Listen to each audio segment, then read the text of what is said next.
दूध व्यवसायामध्ये नवीन नवीन जे तरुण येणार आहेत, ह्या तरुणांनी मुक्त गोठ्यापासून सुरुवात करायची. तुम्ही 2 जनावरं घ्या, 4 जनावरं घ्या, 5 घ्या, 10 घ्या.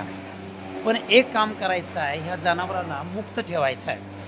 मुक्त गोठ्यामुळं काय होतं, लेबर कमी लागतात आणि सगळ्यात महत्त्वाचं काय, आपल्याला या दूध व्यवसायामध्ये कामगाराची कमी आहे. सगळ्यात महत्त्वाचं काय, ती उणीव किंवा ती कमीपणा जर तुम्हाला म्हणजे हे करायचं असेल, तर आपल्याला काय करावं लागेल, मुक्त गोठ्यामध्ये जर असं काम केलं तर या मुक्त गोठ्यामुळं काय होतं, जनावरांचं आरोग्य चांगलं राहतं आणि शेण दिवसातनं एकदा किंवा जिकडं ऊन पडतं तिकडं 2-2, 3-3 महिने जरी शेण नाही काढलं तरी चालतं.